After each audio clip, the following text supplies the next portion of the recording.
summer of 1944 had been a pleasant one in Maine. A trifle warmer than usual, drier, but the cooling fog rolled in from the sea most every morning, as it had for thousands of years, ever since glaciers carved this rugged coastline. So life in Maine went on, even as families there and around the country followed the news from half a world away with cautious hope. Allied forces were advancing in the Battle of Normandy. Perhaps the terrible war in Europe might soon come to an end.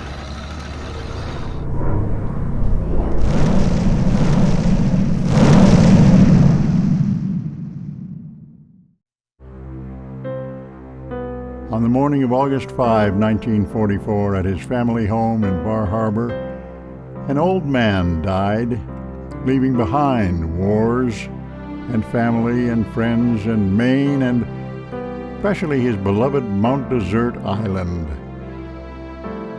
George Bucknam Dorr died that day after 90 years. Oh, a gentleman, a scholar, world traveler, naturalist, philanthropist. He had come from a family of considerable wealth, but that day, the day he died, the wealth was nearly all gone. Most of his personal and family fortune, as much of his life, had been spent in a singular, passionate pursuit. When George Dorr died in 1944, he left behind a legacy as the father of Acadia National Park. Had it not been for George Dorr, one of America's most cherished national parks would not have been.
Origins gain interest as events recede. Whatever changes come, Acadia National Park, as a possession of the people, will be as permanent, doubtless, as a man's need for recreation and enjoyment of great coastal scenery. So, for the interest of the future, I will tell how the nation came to own some dominant portion of this historic, mountainous, and time-worn landscape unique on our Atlantic coast. George Bucknam Dorr, 1942. With those words, Dorr began his own account of the development of what is now one of the nation's most visited national parks. It was a process that took longer and had deeper roots than many might imagine.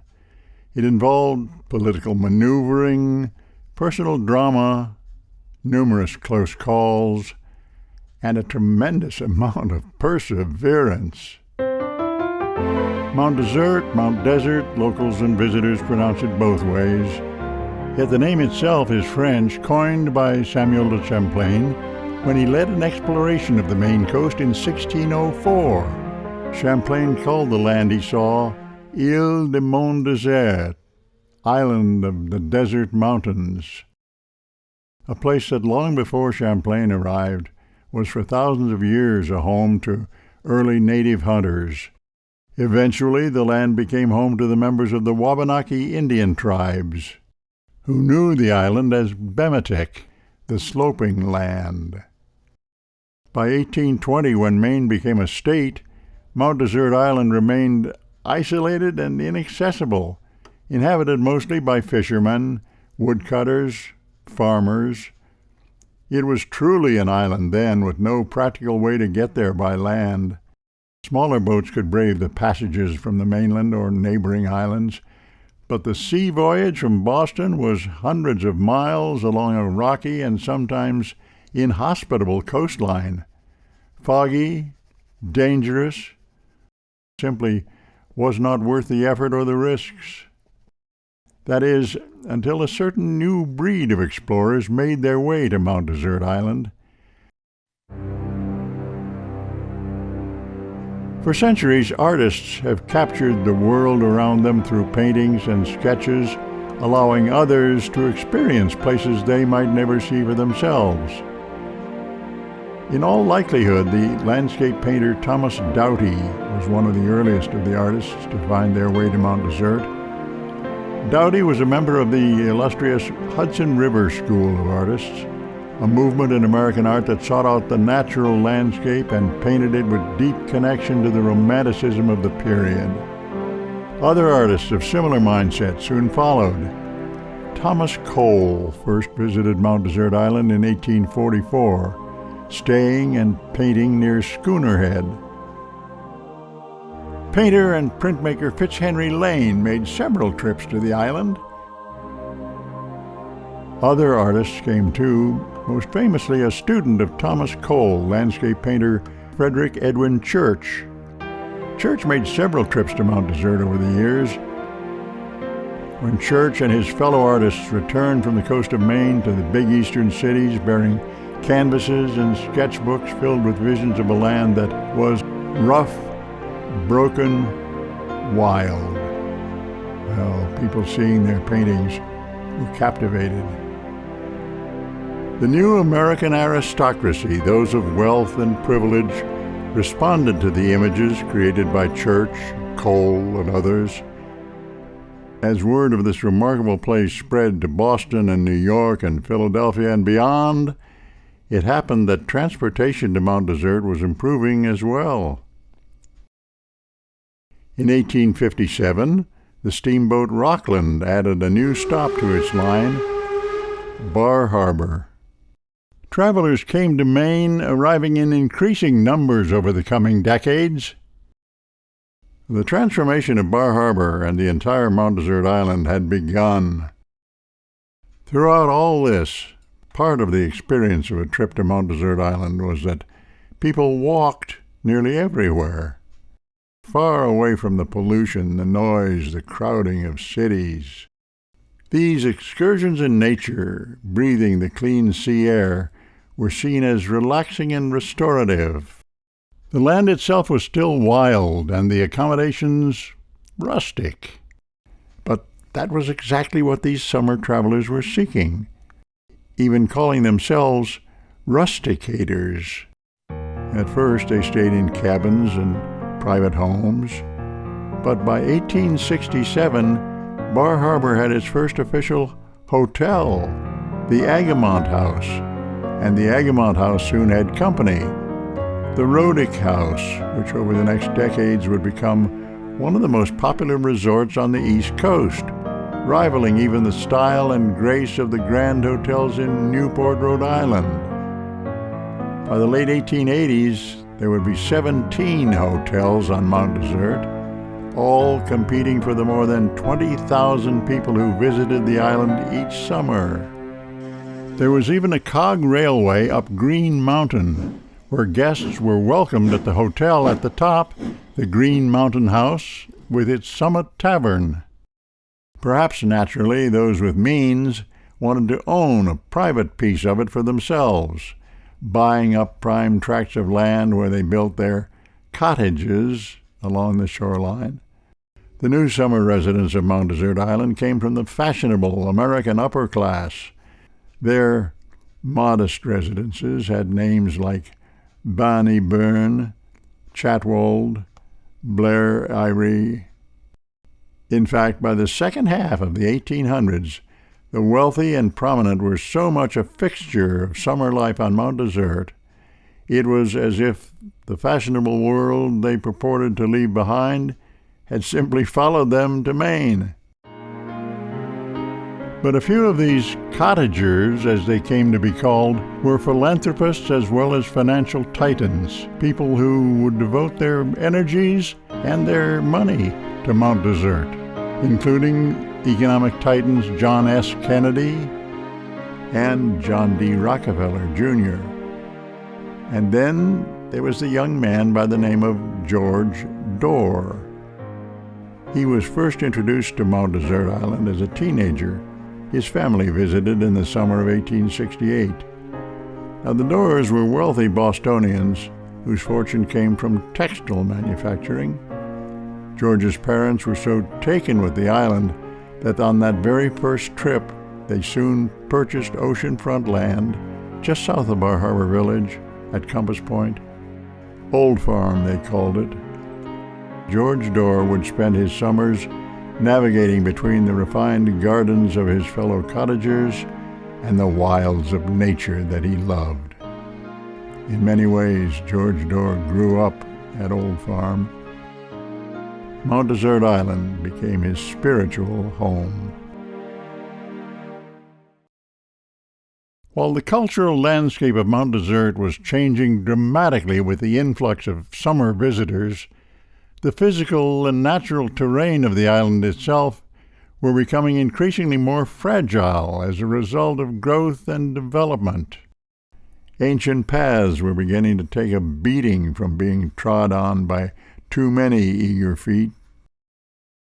Much of the supplies for building, granite, lumber, were right there on the island, which led to a certain amount of indiscriminate harvesting of timber and other construction materials. Overall, the surge in seasonal visitors was creating a significant strain on municipal facilities. Crowded roads, overtaxed sanitation systems. Clearly, something had to be done. One particular force for change came not from the family homes, hotel owners, and cottagers, but from a somewhat unlikely quarter, an unusual group of barbarians, as some call them, from Harvard. They called themselves the Champlain Society, after the man who had first spotted the island back in 1604. Starting in 1880, and for the most of the next decade, this band of intrepid student-scientists converged on Mount Desert each summer, conducting intensive natural history studies all over the island, studying birds and insects and marine life. And back at Harvard each fall, they presented studies and reports to the university and natural history societies. The Champlain Society was led by Charles Eliot, Jr., son of the Harvard president Charles William Eliot. Eliot and the others were doing scientific work that was, by most measures, well ahead of its time. With tents and notebooks, they went looking for a way not just to see the island, but to understand it as a whole, including the first map of its trails. That was done in 1896. In their work, the young men of the Champlain Society saw both the good and the bad about life on Mount Desert, the island's natural diversity, and the thoughtless overuse by residents and visitors alike.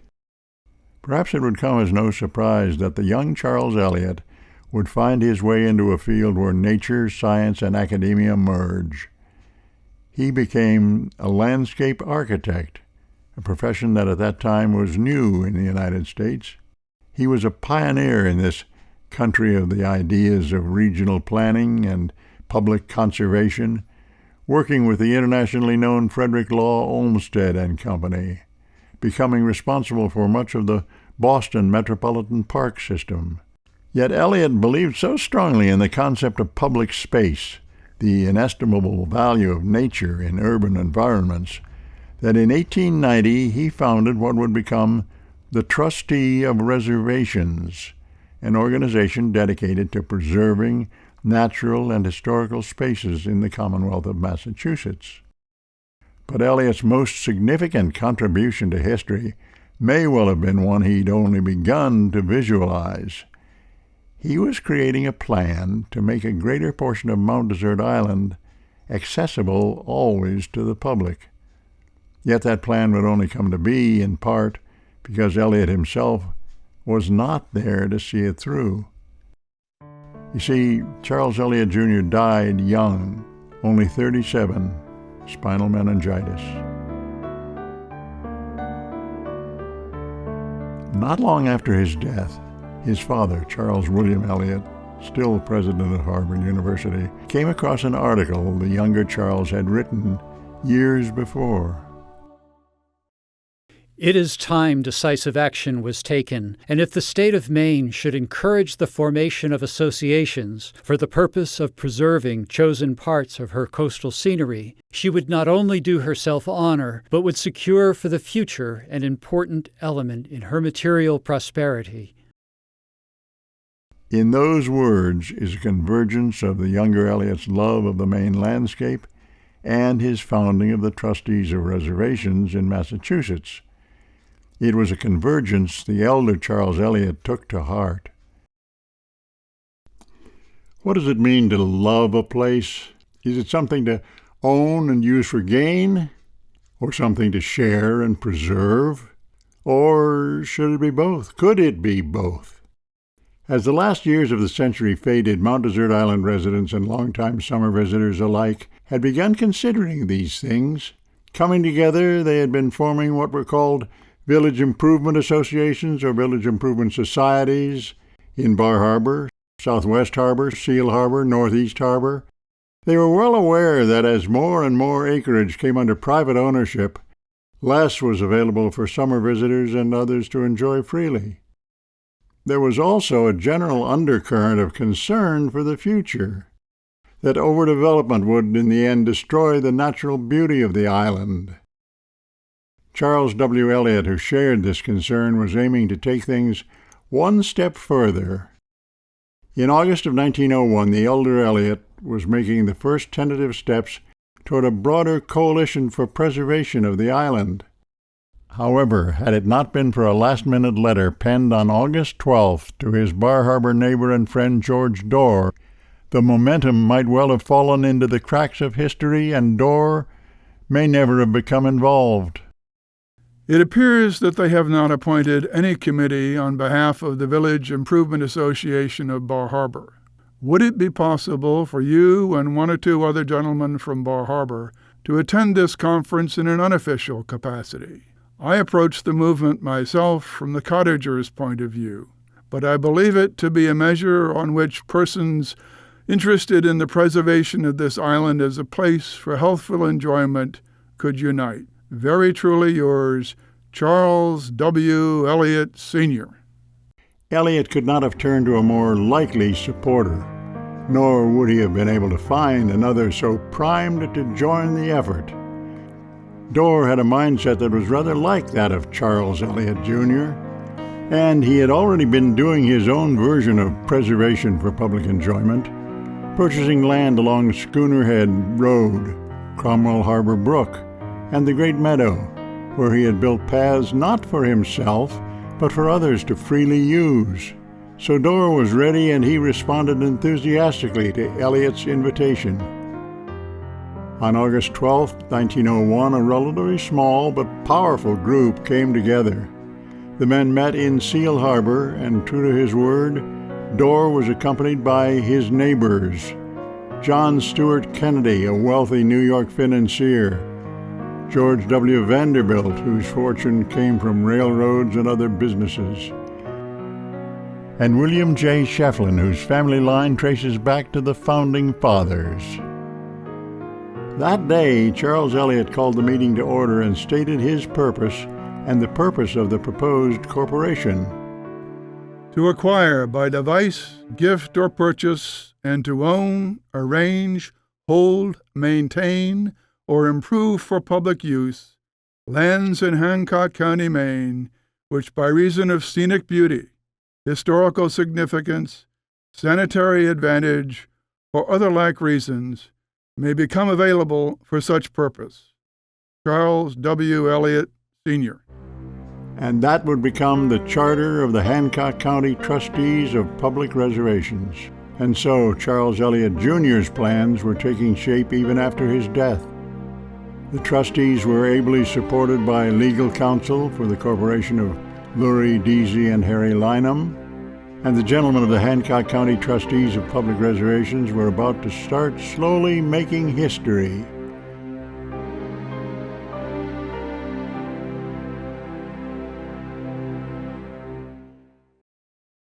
The corporation was formally recognized by the state of Maine January 1, 1903. It was official. Soon after, the first 2 gifts of land were forthcoming: a site on top of a bold cliff on the ocean-fronting Cooksey Drive, and a hilltop overlooking Jordan Pond. That was a good start. But then, for the next 5 years, the trustees had no further acquisitions. At the same time, however, in Detroit, Michigan, the Ford Motor Company was making the automobile an almost everyday reality for many Americans. As time went on, the automobile would play its own unique role in the development of Mount Desert Island and Acadia National Park. For now, though, in 1903, Maine as a whole was taking a dim view of this newfangled internal combustion engine. The legislature passed a law that became the Local Option Law. It granted towns the option to allow or ban motorized vehicles. No cars would be allowed on Mount Desert Island. The well-intentioned trustees met and worked throughout the year to identify prime tracts and plan for land acquisition. They were counted among those who preferred to keep motorized vehicles off the island. But times have a way of changing both the places we love and people's minds. Since the 1890s, the Bar Harbor Village Improvement Association had maintained an active committee on roads and paths led by Waldron Bates, a noted Harvard graduate and Boston lawyer. Then later by Boston architect and Mount Desert summer cottager Herbert Jacques. The committee was an organized effort to expand, improve, and maintain the island's beloved paths and trails. Well, George Dorr, too, was a champion of the path and trail system, of course. He, like many other landowners, offered access to their properties for paths, and Dorr built and maintained trails himself, making what would otherwise have been strictly private land available for public use. With the formal development of a system that included so much private property, a gracious sort of culture grew up around the use of paths and roads. Trail maps of the island even came with notes to remind those using the trails to take care and be polite. Parts of the evolving trail systems traversed roads held by the trustees. The paths themselves were a mixture of styles, some simple, some challenging, if not downright perilous, and many were small marvels of engineering. In 1907, preservation came face to face with progress when local business interests applied to the state of Maine for a charter that would allow them to build a trolley line from Ellsworth to Bar Harbor and into Southwest Harbor, right across one of the main carriage-driving roads, effectively obliterating it. Many believed that the island could and should stay as it was. But George Dorr felt otherwise. Recognizing that the relative isolation of the island would not last forever, Dorr entered the transportation fray as a representative of the trustees. He negotiated with those who were advocating to build the new trolley line to hold off until a complete study of feasibility could be made. The surveys were scrupulously conducted, and in the end they suggested that, yes, an electric line would be feasible and need not interfere in any substantial way with the established carriage-driving roads, with one major exception: the extreme grade from Hull's Cove into Bar Harbor. That section of line, along high bluffs by the sea, would require such expense to build and operate that really it rendered the entire project economically unfeasible. So that was that. Everyone was, it seemed, satisfied with the conclusion of Dorr's study, and the matter of motorized transportation on and off the island was put to rest. But not forever. 1908, 1909, busy years for the trustees of reservations. Charles Eliot was still president of the trustees, but George Dorr was the acknowledged leader of the efforts to expand the protected landholdings. In September of 1908, Eliot surprised Dorr, who had been recovering from surgery, with the news of what Dorr considered the first important gift of land, granted by Mrs. Charles D. Homans of Boston. 2 parcels known affectionately as the Bowl and the Beehive. It was a gift singularly appropriate to the trustees' purpose. Beautiful, unique, and wild. And, welcoming it, I said to President Eliot that as soon as I got on my feet again, I would see what I could do to get the summit of Cadillac. George Dorr, 1908. Dorr was true to his word. The Summit Tavern, the hotel that had been on the top of Cadillac, and the rustic railway up the mountain, both had fallen into disrepair. These being no longer profitable, the owner, Daniel Brewer, was poised to sell. Dorr turned quietly to his old friend and fellow trustee, John S. Kennedy, turned to him for financial support in acquiring the tract. With Kennedy's support, the desired land at the summit was mapped out by Dorr and the trustees' counselor Harry Lynham, and the deal was struck. The summit of Green Mountain, Cadillac, was now under the protection of the trustees. This would be the first time, but not the last, that George Dorr would bring forces together to rescue some aspect of the island from the possibility of aggressive development.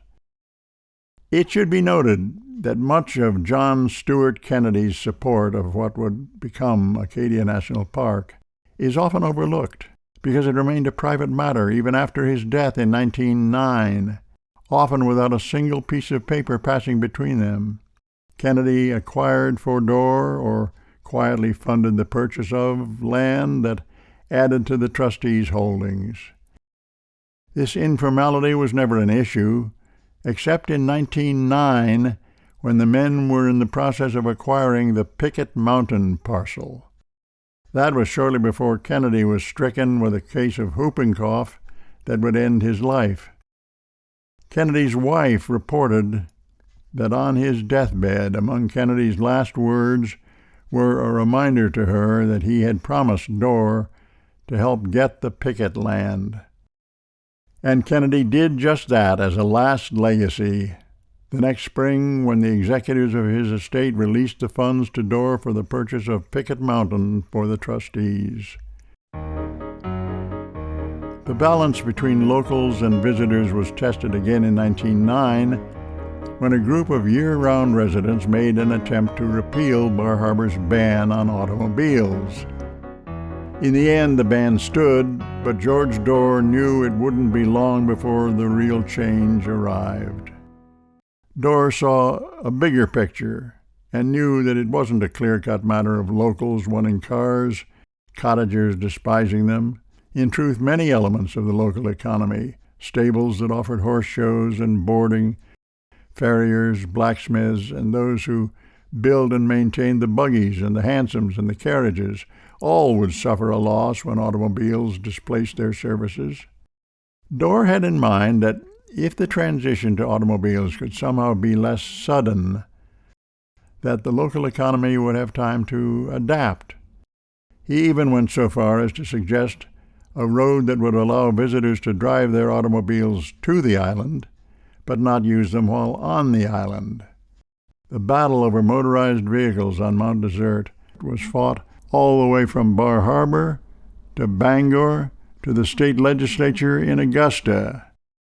One Mr. Bass, the owner of the Bangor newspaper, the Daily Commercial, vehemently blamed George Dorr in print for trying to destroy the sanctity of island life for the cottagers. Dorr was wedged in the middle, with the trustees being seen by year-round residents as impeding progress, and the cottagers accusing Dorr of proposing to disrupt their summer lives. At one pivotal point, C. Ledyard Blair, who maintained a summer home in Bar Harbor, mustered a force of cottagers to his home in Philadelphia for a meeting. Dorr was invited to attend, which gave him a chance to see how truly incensed the cottagers were as a group about the possibility of automobiles on Mount Desert Island. And they saw Dorr as among the enemy forces. Yet Dorr understood the inevitability of progress and sought a compromise, making himself the go-between. Activity in Augusta built to a pressure point when the hearing was held. The contingent of cottagers ultimately leveraged Dorr's original survey in support of a tempered solution, supporting the idea of a road to the island, but no cars driving around the island. Local businessmen remained doggedly in favor of lifting all bans on automobiles. Bar Harbor attorney Lurie Deasy, who had done such loyal service for so many years to the trustees, found a chink in the local argument by addressing their representative directly with his own words. William Sherman, whose stationery shop in Bar Harbor was and remains a local anchor, had argued in favor of allowing automobiles. But Deasy entered into the argument a travel publication from Sherman's shop bearing Sherman's name, a pamphlet that went to great lengths to describe both the pristine beauty of the island and the exciting, even dangerous nature of the island's roadways. Deasy turned Sherman's own printed words against the idea of allowing automobiles. In the end, the legislature approved and partially funded a compromise that would create a road onto the island but keep in place the ban on vehicles on the island itself.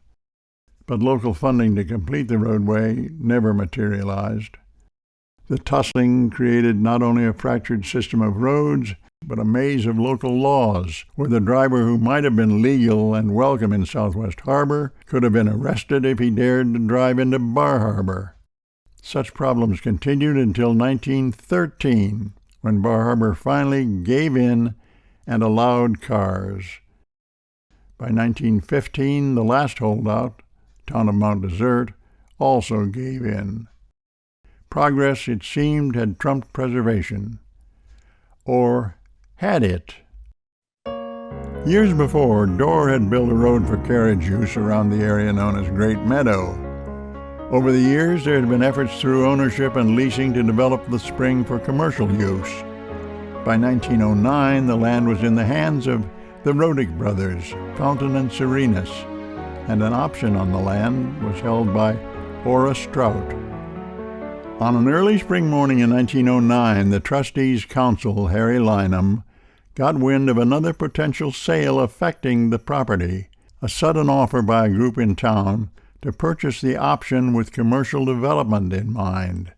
Lynham went straight to George Dorr, arriving rather breathless from a frantic carriage drive.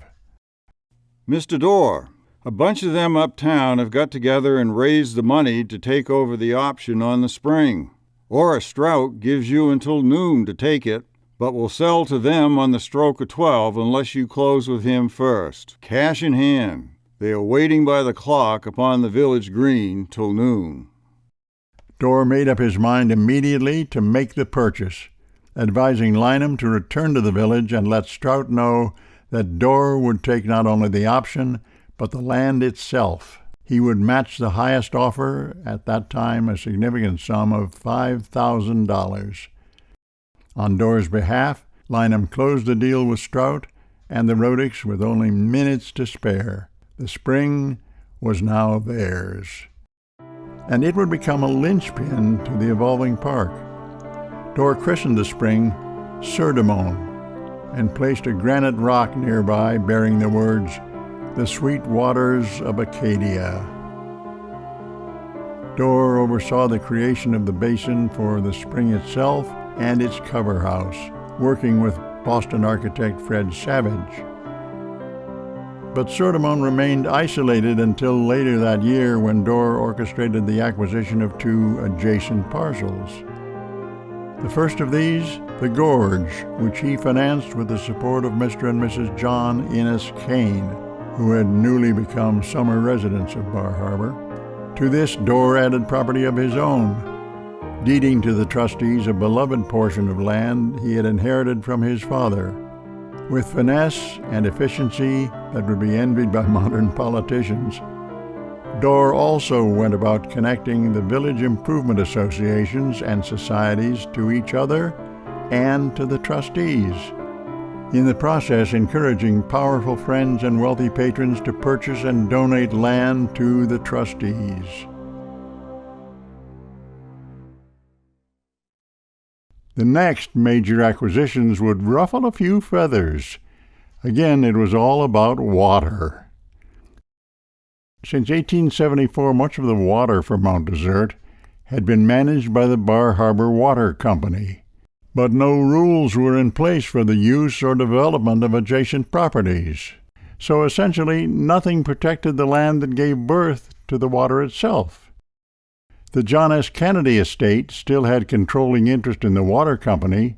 George Dorr was among the company's shareholders, so the trustees were directly invested in matters of Bar Harbor's water.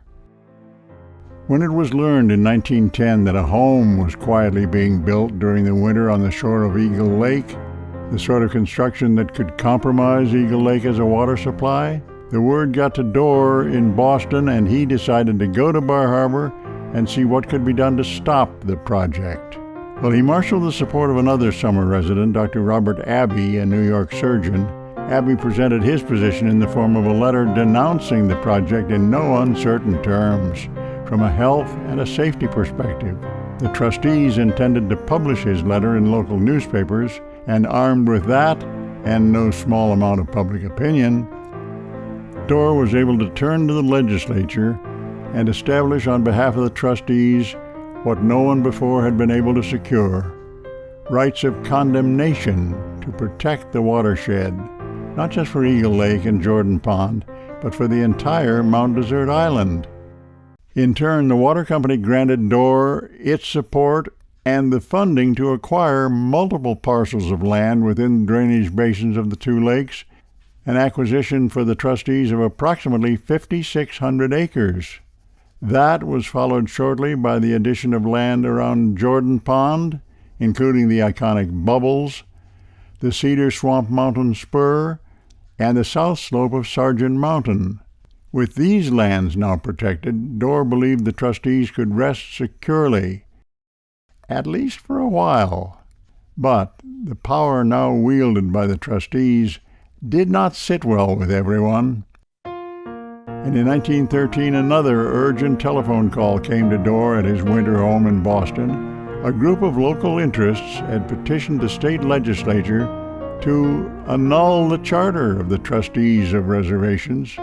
Well, Dorr spent nearly 2 weeks at the state capitol in Augusta, working to thwart that annulment, relying on old friends in the legislature, making new connections as he went. It was Representative John A. Peters of Ellsworth, who happened that year to be Speaker of the Maine House, who provided Dorr with his base of operations. Peters set up Dorr at the Augusta House, a local spot favored by legislators. From lobbies to guest rooms, the Augusta House was the site of a continual flow of formal and informal legislative meetings, making it, in effect, the unofficial center of activity in the state capitol when the legislature was in session. Peters, as it happened, was staunchly in favor of the trustees' efforts. So a bill was drafted and the petition to annul was voted down. Close call, and Dorr learned a valuable lesson. Returning that night to Boston, I thought it over as I lay awake and decided that the only course to follow to make safe what we had secured would be to get the federal government to accept our lands as a national park. Dorr turned immediately to fellow trustee Charles Eliot, met him at Harvard, shared his feelings that they must do more to fortify the position of the trustees and protect the holdings. After some initial resistance to the idea, Eliot fell behind Dorr 100%, and within weeks, Dorr was on his way to Washington, D.C. to begin the campaign for a national park. One of Dorr's most masterful skills was his ability to channel the energies and the financial fortunes of others to support the work of the trustees. Years earlier, Dorr had found a kindred spirit in another summer cottager who, like himself, had first experienced Mount Desert as a young man and then settled into the island at midlife, a man named John D. Rockefeller, Jr. Rockefeller had purchased a 150-acre estate in Quiet Seal Harbor in 1910. He began buying up island land with an eye to adding it to the trustees' reservations. At the same time, he worked on what would turn out to be perhaps his most visible legacy, a system of carriage roads lacing through the trustees' land and all around Mount Desert Island. The roads were even and easily traversable by wheeled carriages, but were off-limits to motorized vehicles. Supervising the details himself, Rockefeller assured that every road offered an experience of the island at its best. He engaged the finest craftsmen and designers to make certain that the roadways deferred to the natural shape of the landscape. Among his experts, engineer Paul Simpson, renowned landscape architect Frederick Law Olmsted, Jr., island neighbor Beatrix Ferrand. Rockefeller had first asked to purchase the land from the trustees for the carriage roads, but that would not do, so he requested permission from the trustees to build the carriage roads at his own expense on the reserved land. The trustees were concerned that they could not legally grant him that right, but seeing the public value of the carriage roads, the trustees would allow Rockefeller to build the roads across reserved lands, if he were willing to take his chances with what might happen should it all ever pass into government ownership. Rockefeller accepted this proposition, so planning and construction began. Ultimately, Mr. Rockefeller would become responsible for 57 miles of what came to be known as Mr. Rockefeller's roads. He also gave an additional 10,000 acres of Mount Desert Island to the trustees. In all, more than $3.5 million worth of the Rockefeller wealth contributed to Acadia National Park. The year was 1913. The world was occupied with many things. In Washington, D.C., the election that put Democrat Woodrow Wilson in the White House. George Dorr had timed his visit to coincide with the March inauguration, and that made circumstances ripe for Dorr to test the waters, to determine the best way to present the young administration with the idea of a new national park in Maine. Dorr arranged to stay while in Washington with an old friend, Gifford Pinchot. Pinchot had earlier been at the side of President Theodore Roosevelt through the establishment of 5 national parks, so he was a natural supporter for the Acadia Park concept. While in D.C., Dorr listened and learned, and then returned to Maine to work again with Harry Lynham. The goal was to assemble all the necessary paperwork, making sure everything was in order. At this time, though, understand, the National Park Service didn't yet exist. It wouldn't be created until 1916. A few national parks did exist, but they were separately managed by different government entities. So Dorr turned first to Frank Bond of the Public Lands Commission. He met with Bond and Dr. Theodore Sherman Palmer, who was the zoologist with the U.S. Department of Agriculture and a noted Washington insider. Palmer was immediately in favor of the park, but informed Dorr of one big potential stumbling block. The trustees risked having their request bundled with other congressional legislation that had no chance of passing. So Palmer's advice to Dorr was this: the Antiquities Act. That act was designed for, quote, the protection of objects of historic and scientific interest. It required only presidential signature, circumventing Congress entirely. It had been used many times, most notably to designate Devil's Tower in Wyoming and the Grand Canyon in Arizona as national monuments. The only thing the trustees' application lacked for consideration under the Antiquities Act was a formal recommendation from the president by a member of his cabinet. Well, Dorr was able to call easily on an old friend, Franklin Knight Lane, who was now Secretary of the Interior. Lane lent his support, the application was left with the Public Lands Commission, and Dorr returned to Boston to wait. When word finally came, it seemed that all was in order for the application to proceed to President Wilson, except that it was recommended that final approval of the application would be more certain if there were no gaps in the land being gifted, if the site were all bounded by a single line. So Dorr, along with Charles Eliot, immediately began the acquisition of the missing pieces of the park: Eagle Lake, Jordan Pond, East Jordan Pond, Kibo Brook. By the time Dorr returned to Washington in the spring of 1914, the trustees were asking the government to accept as a national park some 5,000 acres as single tract.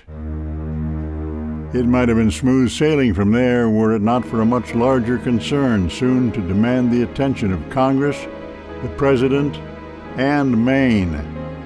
A world at war, the Great War. It had begun in July of 1914 in Europe, and though the U.S. had early involvement, it was at this point still a neutral. In the relative quiet of Maine, George Dorr was at Old Farm, hard at work on assembling the papers necessary to present to Washington, the package substantial and thorough, a masterpiece in no small part thanks to the diligence of Harry Lynham, comprehensively tracing the history of the land reserved by the trustees back more than a century. Dorr wrote this covering letter. On behalf of the trustees of Public Reservations, State of Maine, I have the honor to offer in free gift to the United States a unique and noble tract of land upon our eastern seacoast for the establishment of a national monument. George Dorr. They asked that it be named Sur de Monde National Monument after the spring. Days and weeks went by, and as sometimes happens in Washington, nothing happened. Dorr arranged to speak with President Wilson directly. The meeting seemed to go well, but again, weeks went by with no word.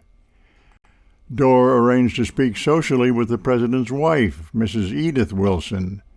Mrs. Wilson informed him that the president wasn't certain he could be legally justified in signing the proclamation.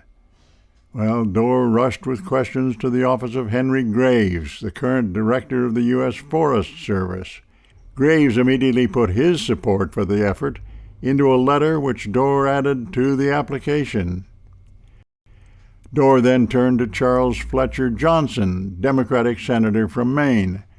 Within minutes, Johnson was on the phone, scheduling a meeting at the White House the following morning.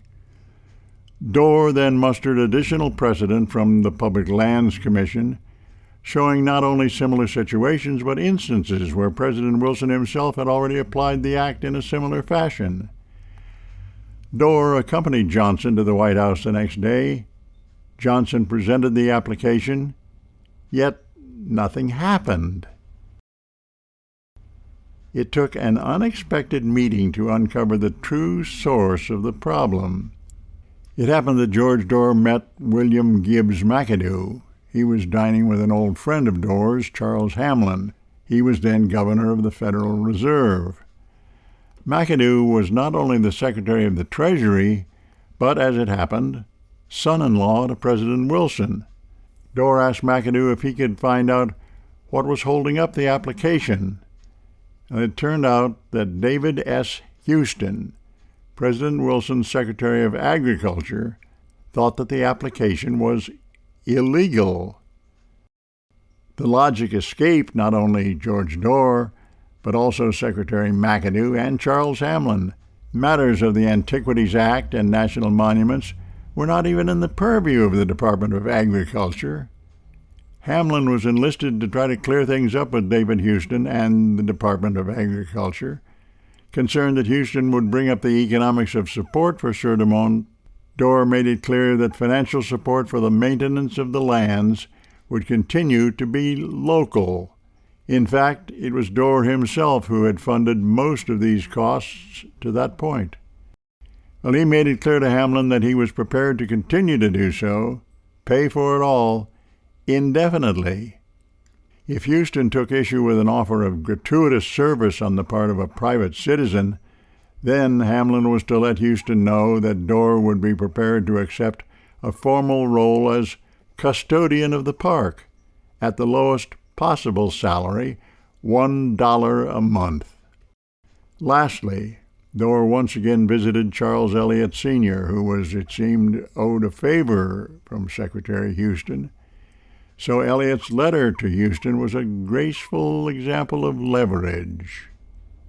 Writing as if Houston would have no previous knowledge of the application, Eliot wrote, I know that this does not come within your province, but I cannot but feel that you will be interested to cooperate with Mr. Dorr and myself in what we believe to be so much in the public good. Charles W. Eliot, Sr. Dorr posted the letter, and miraculously, 3 days later, Houston presented his own letter to President Wilson, one in favor of a new national monument in Maine. And thus, on July 8, 1916, Wilson signed the proclamation creating Sur de Mont National Monument. And oh yes, Dorr was appointed as its first superintendent at the salary $12 a year. From application to approval, it had taken 2 years to create Sur de Mont. And from that first fateful meeting of the trustees of public reservations in the summer of 1901, almost 15 years, preservation, it seemed, finally had trumped progress. Or had it?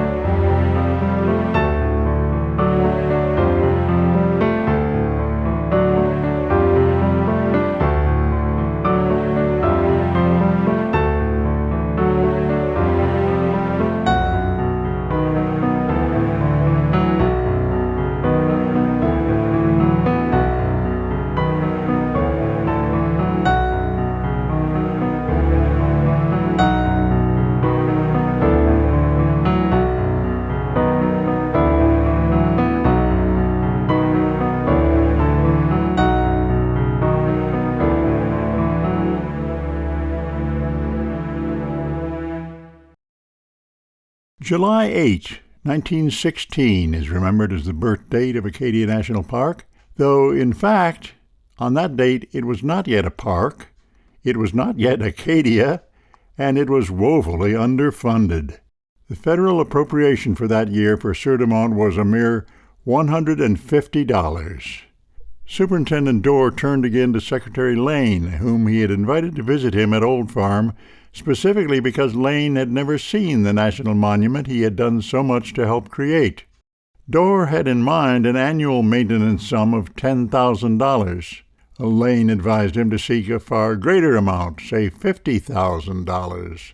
Though skeptical, Dorr requested exactly that much in his application to Washington in 1917, but the national monument in Maine would wait again, taking a backseat to a world still at war.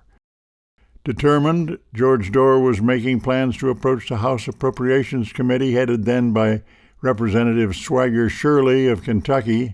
Dorr spent weeks in Washington collecting letters of support from everyone he could think of who might have a say in the matter, starting with Secretary Lane. Then Dorr arranged to meet with one man in particular, former President Theodore Roosevelt. The president's support was unquestioned. He would be happy to write a letter to Representative Shirley in support of the appropriation. Well, with this significant endorsement from Theodore Roosevelt, the president, who was known the world over as an enthusiastic naturalist and outdoorsman, the request for support for Sur de Mont could hardly fail. And, indeed, when the appropriations bill came out, it included $10,000 for Cerdamone National Monument, exactly what Dorr had intended to ask for in the first place.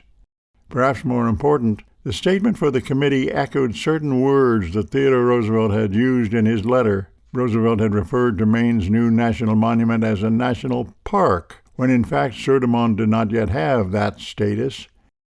Those words provided the springboard Dorr was looking for to finally and forever secure the status of those lands. With the appropriation bill firmly in place, Dorr saw to it that 2 bills were drafted, each formally requesting national park status for Cerdamone.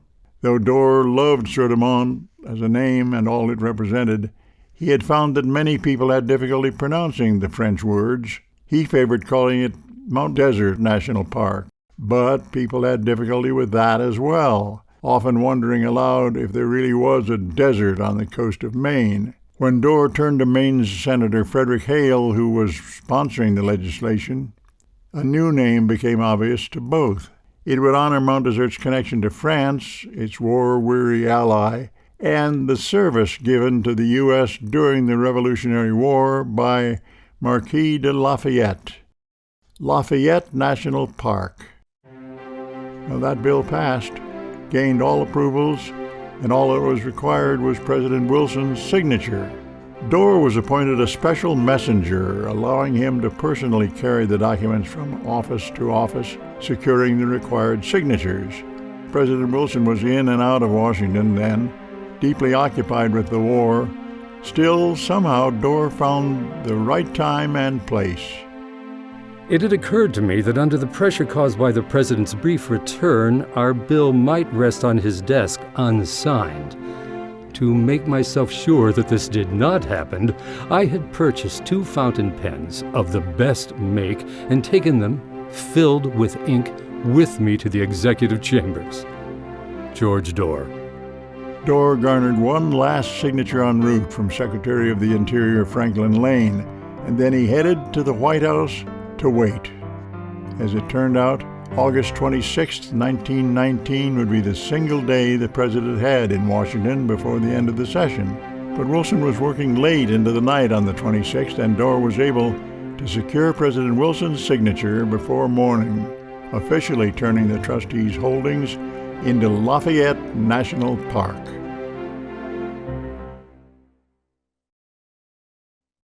Now, with a firm foothold, George Dorr and the trustees could begin to manage and expand the park in earnest. New tracts were added, and much as Green Mountain had become Cadillac the year before, new names were created for features and locations. There were so many changes in names that it caused confusion for years. What was Newport Mountain was now Champlain Mountain. Turtle Lake became Bubble Pond. But when the Maine wildflowers bloomed in the spring of 1920, Lafayette National Park was 10,000 acres of breathtaking shoreline and landscape with more than 260 miles of hiking, walking, and biking trails. Many had contributed over the course of years. John D. Rockefeller Jr., in fact, was involved in every step of the building process of the carriage roads that were part of the system. So was George Dorr. Though Dorr's contribution to the roads was substantial, it is Rockefeller's design and detail work that we see and remember. Rockefeller was proceeding in cooperation with the trustees on the carriage roads and motor roads on both private and park lands, until a formal objection from one of his Northeast Harbor summer neighbors, Senator George Pepper, caused him to rethink the plan. Pepper's complaint was that the roads were at risk of disfiguring the landscape and the character of Northeast Harbor. Pepper had no leg to stand on because Dorr and Rockefeller had embarked on a plan for a system of roads that traversed mostly private lands owned by Rockefeller and others. So it was almost entirely out of the control of the trustees or the government. It would connect Jordan Pond, the existing trails at the Bubbles and Eel Lake, and would eventually loop to become a motor road around the entire park and up Cadillac Mountain. Rockefeller began planning, workers prepared.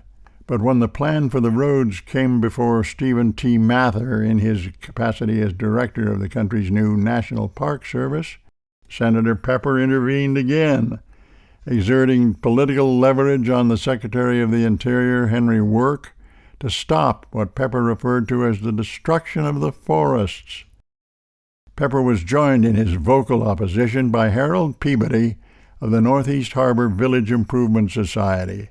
All of this made it look like there was solid local opposition to the roads.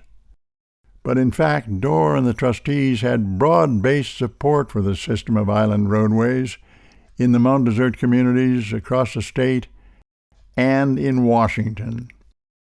Building continued, now fully authorized by the government, even as the controversy over the roadways rolled.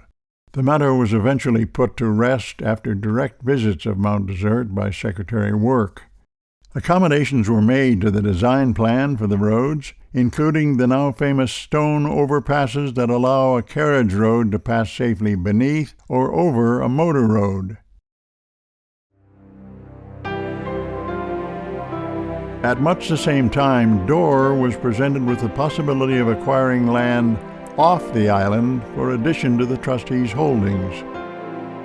Schoodic Peninsula frames one side of a dramatic entrance to Frenchman's Bay, just across the water from Mount Desert Island. Dorr had, of course, long known of Schoodic, but it truly came to his attention in 1922 when the heirs of John G. Moore suggested that the family lands on Schoodic Peninsula might be of interest to the trustees. In certain ways, Moore had done on the Schoodic Peninsula what Dorr and the trustees were doing on Mount Desert Island. But Moore did it all as a private concern, not a public reservation. Moore had died in 1899, and the family lands at Schoodic cascaded to the surviving second wife and 2 daughters by a previous marriage. All were in favor of adding their lands to the park, but there were 2 problems. The Moore heirs did not like the park's name, and the charter of Lafayette National Park specifically included only lands on Mount Desert. So there was no means by which the park could absorb anything on the mainland. The passage of time and a chance acquisition of land from a longtime friend of the trustees would make all the difference. In 1908, the donation of the Bowl and the Beehive tracts by Mrs. Charles D. Homans had been crucial to the nascent park. When Homans died in 1914, her summer home at Schoonerhead passed into her estate. It was a perfect acquisition for the trustees. The Homans property was directly opposite Schoodic, across Frenchman's Bay. In 1928, knowing that he had no means to include it in the park, Dorr sought to repeat the process of creating a national monument at Schoodic. His efforts brought him into the path of Congressman Lewis Crampton of Michigan, who was chairman of the House Appropriations Committee. Crampton and his wife visited Dorr at his home at Old Farm. Crampton wasted no time in placing himself squarely behind the effort to change the park's name and extend its reach to the mainland. Dorr and Crampton discussed the matter of the name. The name Lafayette was taken because of the strong wartime feeling at the time of the park's creation. I have often since thought that Acadia, because of its old historical associations and descriptive character, would have been far better. George Dorr. After reconnecting with Congressman Crampton in Washington and meeting with his committee on January 19, 1929, the papers were signed, and the lands that had been collected by the trustees of public reservations officially became Acadia National Park. It had taken almost 30 years. But one particular piece was still missing from the parklands on the eastern side of Mount Desert. That was Otter Cliffs. Again, enlisting the financial support of John D. Rockefeller, Dorr was able to secure the tract at Otter Cliffs for the park, and it was no coincidence that this lined up perfectly with Rockefeller's own property to the west at Otter Creek, which Rockefeller had long intended to donate to the park. Bundled together, these new acquisitions of land made possible Rockefeller's plans for a continuous motor road connecting Cadillac Mountain to the ocean front, as well as extension of the carriage roads. Despite some local opposition, the work was approved, and the plan was expanded to include reconstruction work by Rockefeller on Ocean Drive. Again, there was one seemingly formidable obstacle. Otter Cliffs had long been the location of a crucially important Navy radio station. Not only was the station in the way of the road's development, but the buildings themselves were in disrepair and certainly not permanent enough to survive being relocated. So essentially, the Navy's easternmost radio service needed a new home anyway. The answer, it seemed, was to relocate the station with the Navy's approval and build a new station at a more favorable site. If ever there were any location better suited to a station for transatlantic radio transmission than Otter Cliffs, it was Schoodic Point. As superintendent of the park, Dorr navigated the politics of the transition of Schoodic all the way from Bar Harbor to Washington. Appropriations were secured for the park to construct the buildings for the new station, along with all the roads and services that would be required for a naval base on what was otherwise entirely undeveloped land. Rockefeller's support of the road-building project was not unlimited, however, and as the park wrangled with the Navy and with Washington, they came perilously close to losing Rockefeller's financial support in building the now iconic loop roads. In February of 1935, finally, the transfer of the naval radio station from Otter Cliffs to Schoodic took place, and Rockefeller's work on Ocean Drive could finally be completed, including a magnificent termination point at Otter Cliffs. There was yet another new administration in Washington, that of the New Deal. Franklin Delano Roosevelt had taken the oath during one of America's worst moments in time, the Great Depression. The CCC, Civilian Conservation Corps, was one of the myriad plans that FDR implemented to put idled Americans back to work. It was a mostly popular program. From 1933 to 1942, the CCC planted billions of trees, upgraded and maintained parklands. George Dorr applied for and established 2 CCC camps on Mount Desert. The 154th CCC camp was installed west of Bar Harbor at Eagle Lake, and the 158th camp on the western side of the island at Great Pond, now called Long Pond. The men from those camps provided the park with all its maintenance, labor, and improvements. At the same time, because the Depression had pushed so many landowners and farmers into poverty, the government instituted a program to purchase lands from those whose property was no longer economically profitable. What the program meant to George Dorr was an opportunity to identify and acquire various missing pieces of the park, which he very much did. By this time, Dorr was well into his 80s, an old man with infirmities that go with age. His eyesight was failing, and though he had always been physically active, swimming nearly every morning in Frenchman's Bay, his body was tired, and one morning in 1934 his swim was cut short by a heart attack. Dorr's doctors told him he probably had 6 months to live. But as he had so many times with other obstacles he faced in creating his beloved Acadia, Dorr would beat the odds. Despite everything, he barely slowed down. As always, his passion to expand and improve Acadia was all that mattered to him. He had expended nearly every penny of his personal fortune on the park, was sustained financially only by his minimal salary as superintendent. Yet, as the United States was being pulled hard into the Second World War in late summer of 1940, Dorr reached out to President Franklin Delano Roosevelt with a heartfelt offer. I write to offer you in free gift my old family home, Old Farm, on the shores of Frenchman's Bay. knowing no other contribution I can make would be as valuable as to give you the rest and quiet you need for the remainder of the summer." President Roosevelt politely declined the offer, in part because he felt he was not empowered to accept such a gift. But the suggestion was made that if Dorr wanted to make Old Farm available as a donation, the best method would be through the Secretary of the Interior, just as Dorr and the trustees had done with the park itself. Perfect.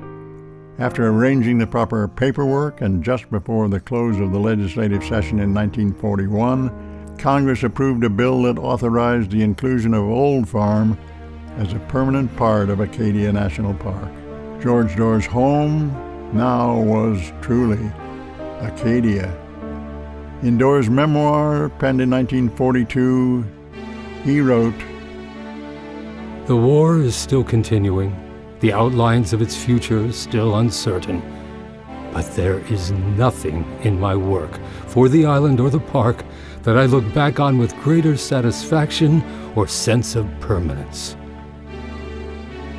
Even while still at work on projects for the park, George Dorr suffered a fall at his home, August 5, 1944. It was then that the heart, which doctors said would not make it past 1934, finally did give out. In the days and months that followed George Dorr's death, people learned that he left the remainder of his wealth to his beloved island, $6,000 to the trustees, $12,000 to Bar Harbor's Jessup Library, another $6,000 to the Abbey Museum, leaving, it is said, just $2,000 with which to cover his own final expenses. Over his lifetime, it is estimated George Dorr expended nearly $10 million of his own money on what would become Acadia National Park. We can safely say he never regretted a penny of it. So should we think of Acadia as the self-interested handiwork of George Dorr and a few rich and well-connected friends? Well, perhaps, but in many ways, so many ways, these people saw the future. They saw something that was so rare, so special, that private ownership of land was part of the picture, but not all of it. They chose to set aside lands and protect them from commercial aggression, protecting them for everyone, forever. In the process, they gave America its 14th national park, Acadia. Today, Acadia National Park protects some 47,000 peaceful acres. More than 12,000 of those acres remain privately owned under conservation easements managed by the National Park Service. Well over 100 miles of maintained trails provide places to walk and hike and explore, just as George Dorr and the trustees had intended. Oh, and Mr. Rockefeller's roads still offer an ideal way to experience the park without any annoyance from those infernal automobiles. The National Park Service records that more than 160 million people have visited since the park formally became Acadia in 1919, hosting more than 2 million visitors every year. Acadia. No, it's not the towering stone cathedrals of Yosemite. It's not as old as Yellowstone. It's not the tropical waters of Biscayne. Oh no. Acadia is Maine. Maine in all its glory. Acadia is America, too. And because of George Dorr, the father of Acadia National Park, and many, many others passionately committed over the last century, Acadia is and always will be